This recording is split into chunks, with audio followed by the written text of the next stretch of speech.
యేసయ్య నామమునకే మహిమ కలుగునుగాక.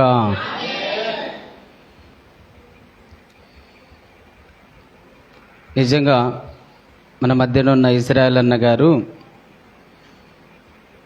ఒక మంచి సహాయం చేశారు నాకు.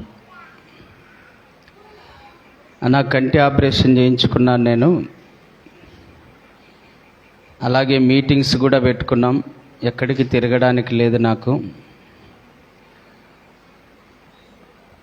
పాంప్లెట్స్ నా తరపున మీరు దైవ సేవకులకు తెలిసిన వారికి అందించండి అని చెప్పినప్పుడు అన్నగారు ఒక మంచి ఆలోచన చేసి, ఎందుకన్నా వైఎస్ నగర్ నందమూరి అంతా కూడా ఆటో తిప్పిద్దాం, అందరికీ తెలియజేద్దాం, వచ్చే వాళ్ళందరూ కూడా మీటింగ్కు వస్తారని మంచి ఆలోచన ఇచ్చాడన్న. అదే ప్రకారం తన కుమారుణ్ణి ఆటో పెట్టించి చక్కగా అనౌన్స్మెంట్ కూడా చేయించాడు. నిన్న ఈరోజు రేపు కూడా అనౌన్స్మెంట్ చేస్తారు. అందుని బట్టి కూడా యేసయ్య నామమునకే మహిమ కలుగునుగాక. అలాగే రాయపాడు నుంచి దూరం అయినప్పటికీ, దాదాపుగా 18-20 కిలోమీటర్ల దూరం అయినప్పటికీ వాళ్ళు ఆటో తీసుకొని నిన్నటి దినం వచ్చారు, ఈరోజు కూడా వచ్చారు. వాళ్ళందరినీ బట్టి నేను హృదయపూర్వకమైన వందనాలు వారికి తెలియజేస్తున్నాను. ప్రైజ్ ది లార్డ్, హల్లెలూయా. మరి అభిషిక్తుని సంఘంలో సేవ చేస్తున్నటువంటి రాజన్న అతని ఉద్యోగరీత్యా రాలేకపోయాడు. అయితే ఇమ్మానుయేల్ అన్న మన మధ్యనే ఉన్నాడు. మరి అలాగే జమ్ముదిన్న ప్రాంతంలో సేవ చేస్తున్నటువంటి వసంతరావు అన్న కూడా మన మధ్యకు వచ్చి ఉన్నాడు. అందుని బట్టి కూడా యేసయ్య నామమునకే మహిమ కలుగునుగాక. మరి ఎందుకు ఇంత మరి కొంతమందికి పాటలకు అవకాశం ఇవ్వలేదు? కారణం ఏంటంటే సమయాన్ని దృష్టిలో పెట్టుకొని మరి త్వరగా ఈ ఆరాధన ఇంతవరకు జరిగించి ఇప్పుడు వాక్య సందేశంలోకి వెళ్తున్నాం. ఎందుకంటే వాక్యం కూడా మనకు చాలా అవసరం. ఈ వాక్యం కోసమే కదా మనం అందరం ఇప్పుడు ఇక్కడ అందరూ కూడుకొని ఉన్నాం. ప్రభు ఒక మాట అంటాడు, ప్రభువా అన్న సైలెంట్లో పెట్టుకోండి అన్న దయచేసి. అది ఒత్తితే సైలెంట్ అయిపోతుంది, ఒక పక్క ఒత్తితే సైలెంట్ అవుతుంది, సౌండ్ తగ్గిస్తుంది.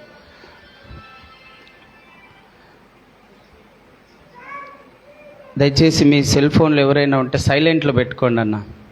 మధ్యలో లేచిపోవద్దు. దేవుని వాక్యము శ్రద్ధగా వినాలి. వాక్యమే దేవుడు. ఆ వాక్యాన్ని మనం శ్రద్ధగా వినాలి. ఆ వాక్యాన్ని నిర్లక్ష్యం చేయకూడదు. మధ్యలో లేచిపోవద్దు. అది ఇంపార్టెంట్ పని అయినా సరే మళ్ళా మీటింగ్ అయిపోయినాక మాట్లాడదాం. దయచేసి మీ సెల్ ఫోన్లు అన్నీ కూడా స్విచ్ ఆఫ్ చేయండి లేదా సైలెంట్లో పెట్టుకోండి. దేవుని వాక్యాన్ని కొద్ది నిమిషాలు మనం ధ్యానం చేద్దాం.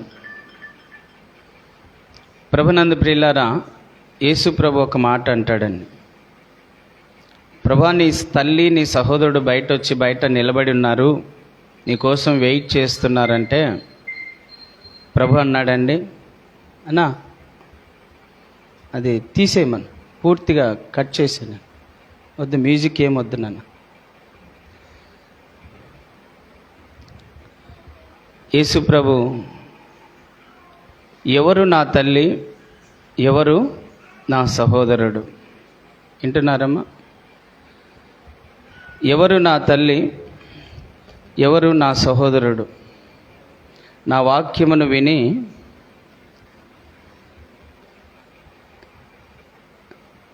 గైకొని వారే కదా నా తల్లి నా సహోదరుడు అంటాడండి. యేసు ప్రభుకు ఎవరైతే తల్లి కావాలనుకుంటున్నారో, యేసు ప్రభుకు సృష్టికర్త అయిన దేవునికి ఎవరైతే సహోదరుడు కావాలనుకుంటున్నారో ఏం చేయాలమ్మా? దేవుని వాక్యాన్ని వినాలి, దేవుని వాక్యాన్ని గైకొనాలి. చెప్పండి, ఏం చేయాలి? వినాలి. గైకొనడం అంటే అనుసరించడం. అందరూ వింటున్నారు కానీ అందరూ అనుసరిస్తున్నారా అంటే ఒక్కరు కూడా చేతులు ఎత్తరేమో. ఎత్తుతారమ్మా? వినాలి, అనుసరించాలి. తన్ను తాను ఉపేక్షించుకొని తన సిలువనెత్తుకొని నన్ను వెంబడించువాడే నా యొక్క శిష్యుడు. యేసుప్రభుకు శిష్యునిగా ఉండాలి అంటే శ్రమలను భరిస్తూ,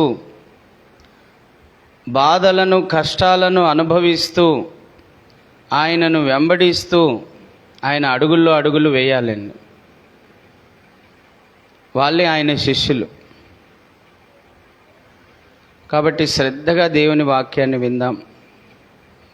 గత 11 రోజుల కిందట నేను ఆపరేషన్ చేయించుకున్నాను, కంటి ఆపరేషను. అయితే దేవుడు 10 రోజుల నుంచి కూడా దేవుడు నన్ను వాడుకుంటూనే ఉన్నాడు ఎక్కడో చోట. అంటే ఒక్కరోజే నేను రెస్ట్ తీసుకుపోయింది. ఇంకా దేవుని మహాకృప అది, దేవుని శక్తి అది, దేవుని ఆత్మకార్యం అది. అందును బట్టి యేసయ్య నామమునకే మహిమ కలుగునుగాక. నేను ప్రభుని అడిగాను, అయ్యా ఏ వాక్యం చెప్పాలి నేను? మరి చాలామంది వస్తారు, వాళ్ళకు మంచి ఆత్మీయ ఆహారం అందించాలి. నీ వాక్యముతో వాళ్ళ హృదయాలు నింపాలి. ఆ వాక్యము చేత వాళ్ళు తృప్తిపరచబడాలి. క్రొవ్వు మెదుడు దొరికినట్లుగా వాళ్ళకు దొరకాలి ఆ వాక్యం అని ప్రభు సన్నిధిలో ప్రార్థించానండి. అప్పుడు దేవుడిచ్చినటువంటి వాక్యాన్ని నేను మీ మధ్యన ఇప్పుడు పంచుకోబోతూ ఉన్నానండి. దేవుని యొక్క వాక్యాన్ని మనం చదువుదాం. 1 యోహాను, బైబిల్ ఉన్న వాళ్ళందరూ తీసుకోవాలమ్మా. 1 యోహాను, యోహాను రాసిన మొదటి పత్రిక, అపోస్తులైన యోహాను రాసిన మొదటి పత్రిక 5వ అధ్యాయము 18వ వచనం నుంచి 20వ వచనం వరకు మనం చదువుకుందాం. దేవుని మూలముగా పుట్టి ఉన్నవాడెవడును పాపము చేయడని ఎరుగుదుము. దేవుని మూలముగా పుట్టినవాడు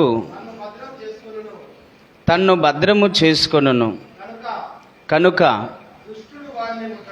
దుష్టుడు వానిని ముట్టడు.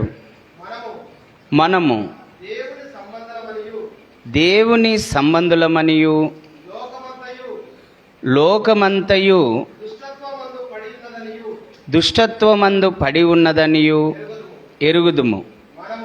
మనము సత్యవంతుడైన వానిని ఎరుగవలనని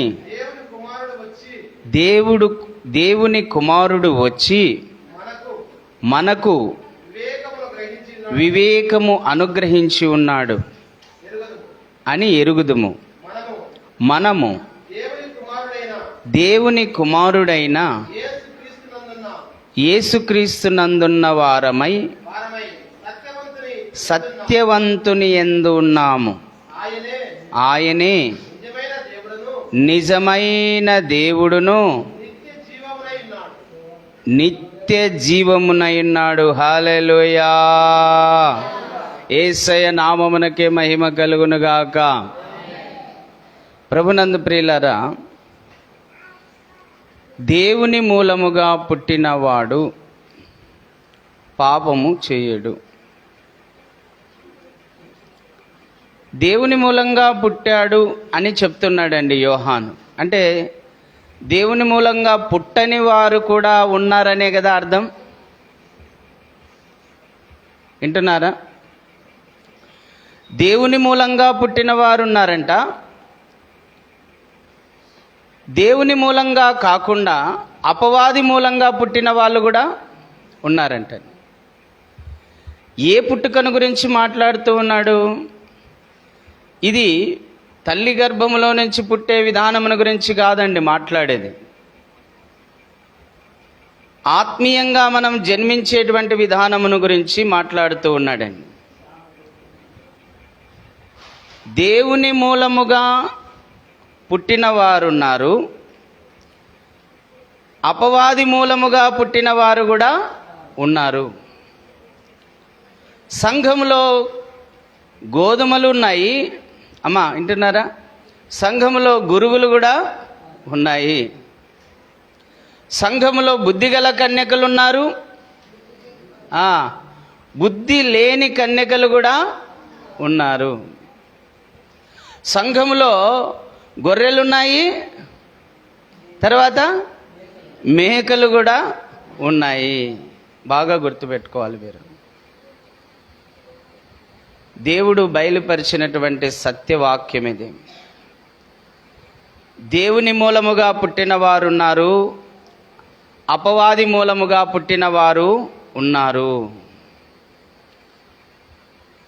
దేవుని మూలముగా పుట్టినటువంటి బుద్ధిమంతులు ఉన్నారు, అపవాది మూలముగా పుట్టినటువంటి బుద్ధిహీనులు కూడా ఉన్నారు. దేవుని మూలంగా పుట్టినటువంటి గొర్రెలు ఉన్నారు, అపవాది మూలంగా పుట్టినటువంటి మేకలు కూడా ఉన్నారు. అపవాది మూలంగా పుట్టిన గురుగులు ఉన్నాయి, దేవుని మూలంగా పుట్టినటువంటి గోధుమలు కూడా ఉన్నాయండి. సంఘములో ఇద్దరు ఉన్నారండి, సంఘంలో ఇద్దరు ఉన్నారు. మరి దేవుని మూలంగా పుట్టిన వారు ఎవరు? అపవాది మూలముగా పుట్టిన వారు ఎవరు? ఇది మనం ధ్యానించబోతూ ఉన్నాం ఈరోజు. చూడండి, మొట్టమొదటిగా వాక్యాన్ని ధ్యానం చేద్దాం. యోహాను సువార్త 3వ అధ్యాయం 3వ వచనం చదువుదాం ఒకసారి. ఒకడు కొత్తగా జన్మించితేనే గాని, అందుకు యేసు అతనితో, ఒకడు కొత్తగా జన్మించితేనే గాని అతడు దేవుని రాజ్యమును చూడలేడని నీతో నిశ్చయముగా చెప్పుచున్నాను. అందుకు నికోదేము, ముసలివాడైన మనుష్యుడు ఎలాగూ జన్మింపగలడు? రెండవ మారు తల్లి గర్భమందు ప్రవేశించి జన్మించగలడా అని ఆయనను అడుగగా, యేసు ఇట్లనెను. బాగా వినాలమ్మా. ఒకడు నీటి మూలముగాను ఆత్మ మూలముగాను జన్మించితేనే గాని దేవుని రాజ్యములో ప్రవేశింపలేడని నీతో, అమ్మా ఇక్కడున్న వాళ్ళందరితో దేవుడు చెప్పే మాట అండి. నీటి మూలకంగా మీరు జన్మించాలి. ఎట్లంటమ్మా? నీటి మూలకంగా. రెండవది ఆత్మ మూలకంగా జన్మించాలి. వింటున్నారా? మొదటిది నీటి మూలకంగా జన్మించాలి, రెండవది ఆత్మ మూలకంగా జన్మించాలి. మొదట నీటి మూలముగా అనగా వాక్యము చేత మీరు జన్మించాలి. రెండవది దేవుని ఆత్మ మీలో కుమ్మరించబడి ఆ ఆత్మ మూలకంగా మీరు జన్మించాలి. చప్పట్లు కూడా దేవుని నామాన్ని మహిమపరుద్దాం. హల్లెలూయా. మరి నీటి మూలకంగా ఏ విధంగా జన్మించాలి అనేది చూద్దాం. ఎఫెసీయులకు రాసిన పత్రిక 1వ అధ్యాయము 13వ వచనం. నిదానంగా నెమ్మదిగా ఒకరు చదవండి. బైబిల్ ఉన్న వాళ్ళందరూ చూసుకోండి. వాక్యాన్ని చూసుకోవాలి, అలాగున్నదా లేదా అని చూసుకోవాలి మీరు. మీరును సత్యవాక్యమును అనగా మీ రక్షణ సువార్తను విని క్రీస్తునందు విశ్వాసముంచి వాగ్దానము చేయబడిన ఆత్మచేత ముద్రింపబడితిరి. Praise the Lord. హల్లెలూయా. ఈ ఎఫెసు సంఘములో ఉన్నటువంటి వారు, అమ్మా వింటున్నారా? ఈ ఎఫెసు సంఘం ఇప్పుడు చూడండి, ఎక్కడున్నాం మనం? నందమూరి నగర్ సంఘంలో ఉన్నాం. ఎందుకంటే ఈ నందమూరి నగర్లో ఈ చర్చ్ ఉంది కాబట్టి ఈ సంఘాన్ని ఏమంటాం మనం? నందమూరి నగర్ సంఘం అంటాం.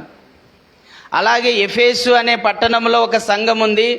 ఆ సంఘములో ఉన్నటువంటి సభ్యులందరినీ కూడా ఏమంటారంటే ఎఫెసు సంఘం అంటారండి. అది క్రీస్తు సంఘమే అయినప్పటికీ దాన్ని ఏమంటారు? ఎఫెసు సంఘం అంటారు. ఈ ఎఫెసు సంఘముతో అపోస్తులైన పౌలు చాలా చక్కగా చెప్తూ ఉన్నాడండి.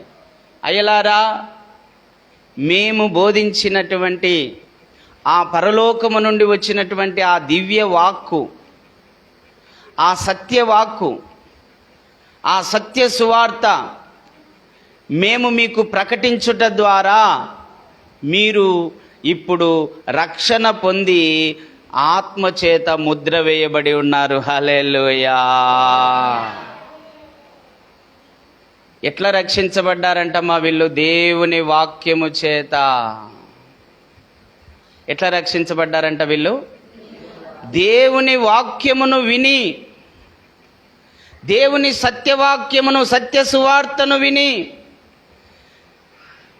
దేవుని యొక్క సత్య సువార్తను విని అంగీకరించి ఆ వాక్యము ద్వారా వీళ్ళు రక్షించబడ్డారండి. ఆ వాక్యమును విని అంగీకరించుట ద్వారా వాళ్ళు దేవుని ఆత్మ చేత ముద్ర వేయబడి ఉన్నారు. హల్లెలూయా. అయితే ప్రతి మనుష్యుడు ఏ విధంగా జన్మించాలంట? వాక్య మూలకముగా, ఆత్మ మూలకముగా. నేను మీకు ఒక క్వశ్చన్ వేస్తాను మిమ్మల్ని ఇప్పుడు. మీరు దేవుని వాక్యమును విని రక్షించబడ్డారా? దేవుని వాక్యమును విని యేసు ప్రభు అని అంగీకరించి ఆయన ఆత్మచేత మీరు ముద్ర వేయబడి ఉన్నారా లేదా? అమ్మా, అందరూ దేవుని పిల్లలు కాదు, అందరూ బుద్ధిగల కన్యకలు కారు, అందరూ గోధుమలు కాదు, అందరూ గొర్రెలు కాదు.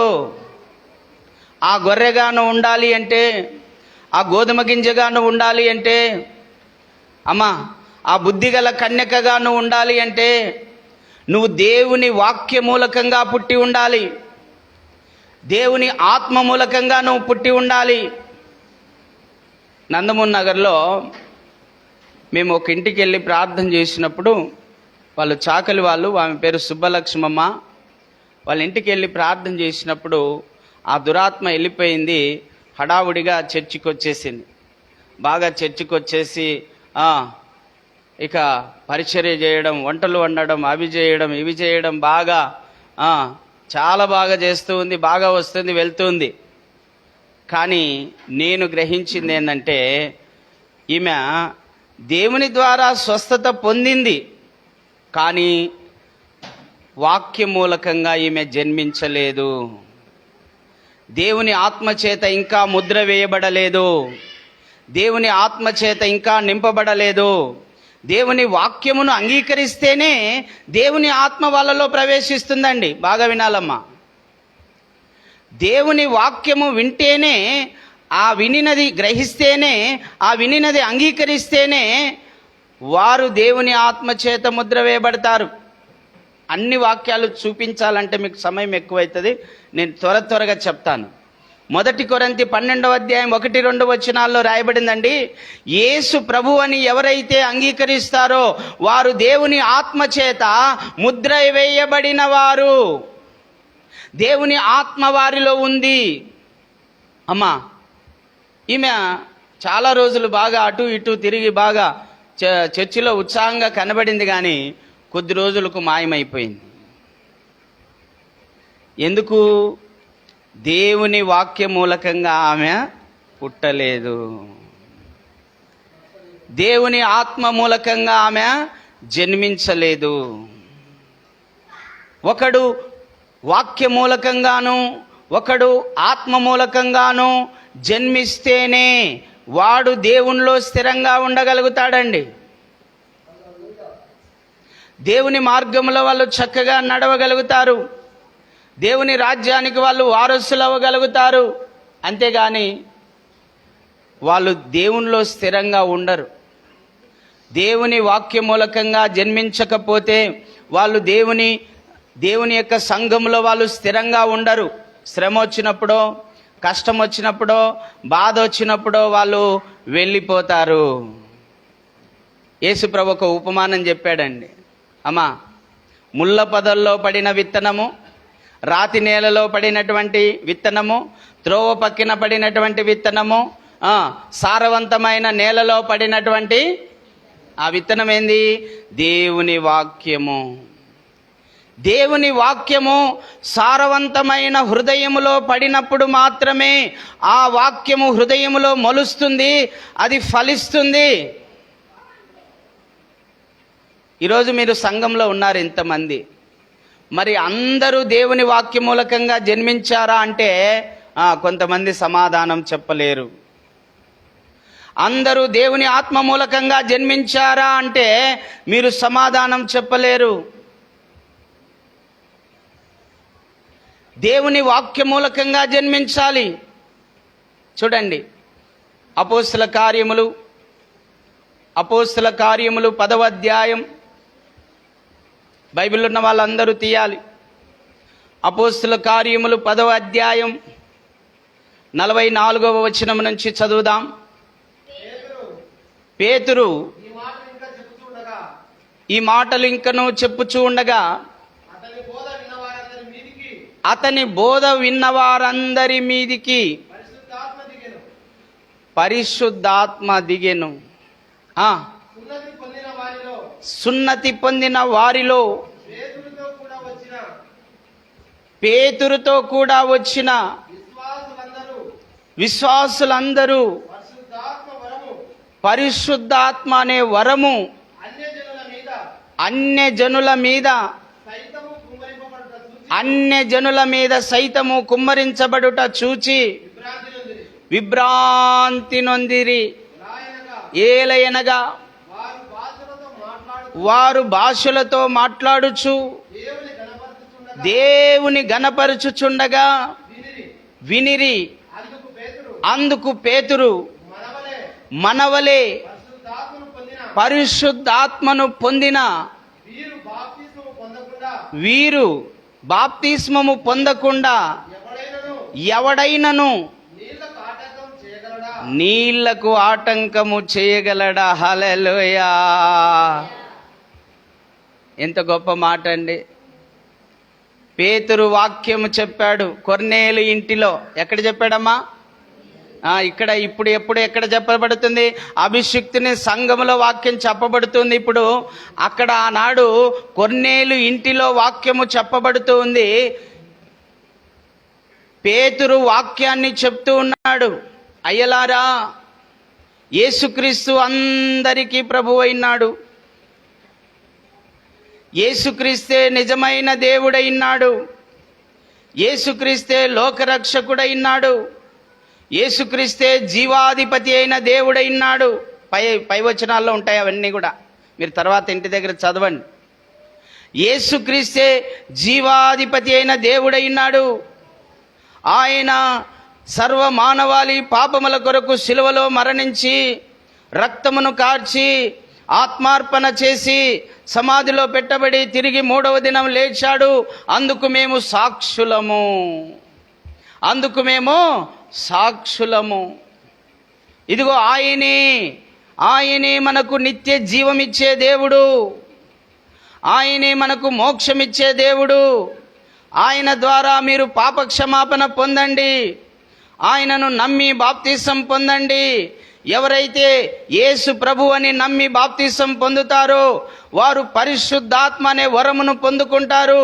వారి పాపాలు క్షమించబడతాయి. వారు పరిశుద్ధులు అవుతారు. వారి పేరు జీవ గ్రంథములో రాయబడుతుంది. వారు పరలోక రాజ్యానికి వారసులు అవుతారు అని పేతురు సువార్తను ప్రకటించినప్పుడు ఆ వాక్యమును విని ఏం చేశారంట మా వాళ్ళు? 43వ వచనంలో ఉంటుంది, చదవండి ఒక్కసారి ఆ మాట. ఆయన యందు విశ్వాసముంచువాడెవడు ఆయన నామము మూలముగా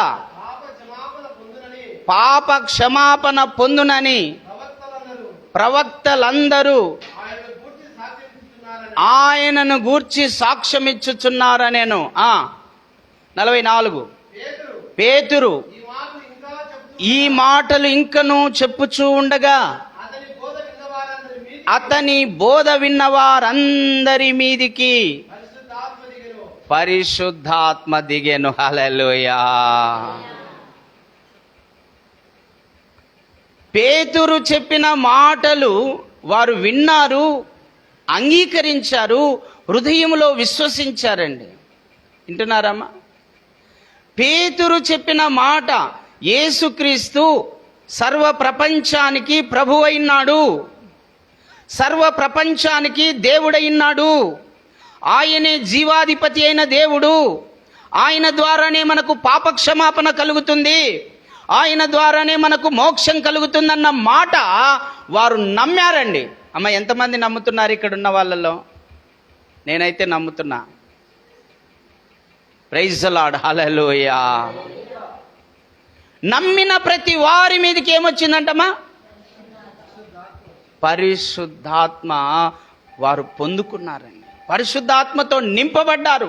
పరిశుద్ధాత్మతో నింపబడి అన్య భాషల్లో దేవుణ్ణి స్తుతిస్తున్నారు, దేవుణ్ణి ఆరాధిస్తున్నారు. ఆరాధిస్తూ ఉంటే పేతురు, ఆయనతో పాటు వచ్చిన యూదులందరూ ఆశ్చర్యపోయారు. ఏంటి, వీళ్ళు అన్ని జనులు కదా, యూదులు కాదే, ఇశ్రాయేలీలు కాదే, ఏంటి వీళ్ళ మీదకి దేవుని ఆత్మ రావడం ఏంటి, వీళ్ళ మీదకి దేవుని ఆత్మ రావడం ఏంటి అని ఆశ్చర్యపోయారండి. అయితే పేతురు ఆశ్చర్యపోయి అంటున్నాడు, ఇదిగో పరిశుద్ధాత్మను పొందుకున్న వీరికి బాప్తిస్మం ఇవ్వకుండా ఆటంకముగా ఏదైనా ఉన్నదా? ఇదిగో వీళ్ళకు నీళ్ళల్లో బాప్తిస్మం ఇవ్వండి అన్నారండి. హల్లెలూయా. అమ్మా, నీటి మూలకముగాను, వాక్య మూలకంగాను, ఆత్మ మూలకంగాను జన్మించిన వారే క్రైస్తవులు. పుట్టుకతో ఎవడు క్రైస్తవుడు కాదు. తల్లి పోతుంది కదా అని పిల్లలు కూడా చర్చికి పోతారు, కానీ వారు ఇంకా జన్మించలేదు ప్రభువులో. ఆ పిల్లలు ఇంకా దేవునిలో జన్మించలేదు. వాళ్ళు క్రీస్తుని ఎరగలేదు. వారు క్రీస్తు ఆత్మ వాళ్ళకు లేదు. అందుకే వాళ్ళు ఇష్టం వచ్చినట్టుగా లోకంలో తిరుగుతూ ఉంటారు.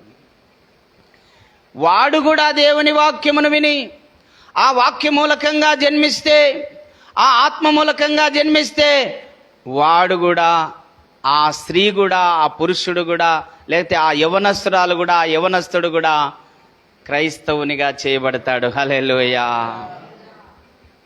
పుట్టుకతో ఎవరు క్రైస్తవులు కాదండి.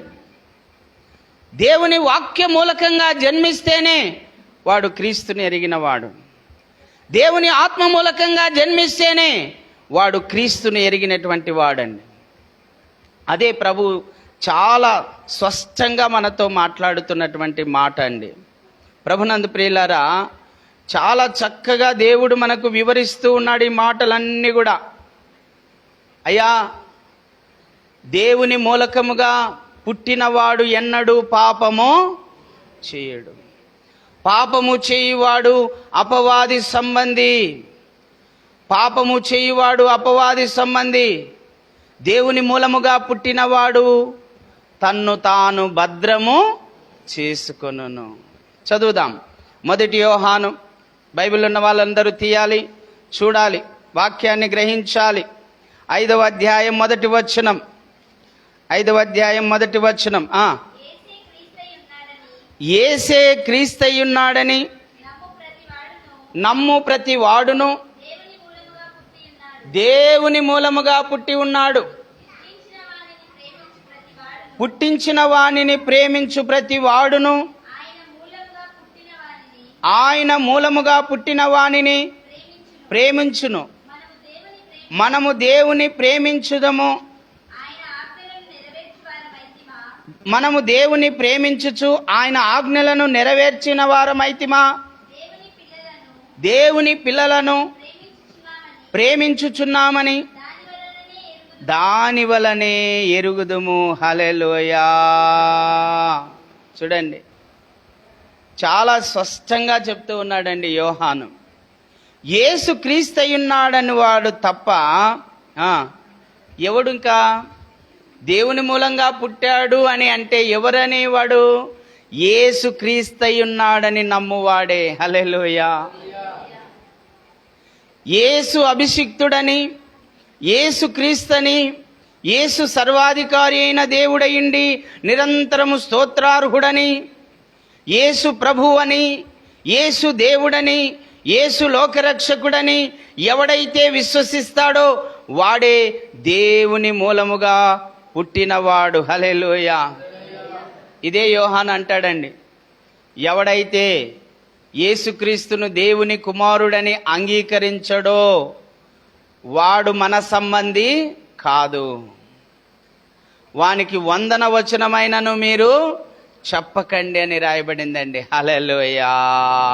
యేసయ్య నామమునకే మహిమ కలుగునుగాక. దేవుని మూలముగా పుట్టినవాడు ఎవడయ్యా అంటే యేసు క్రీస్తుని నమ్మినటువంటి వాడు. యేసు క్రీస్తుని ఎవరైతే నమ్ముతున్నారో, అమ్మ ఎంతమంది నమ్ముతున్నారు యేసు క్రీస్తుని?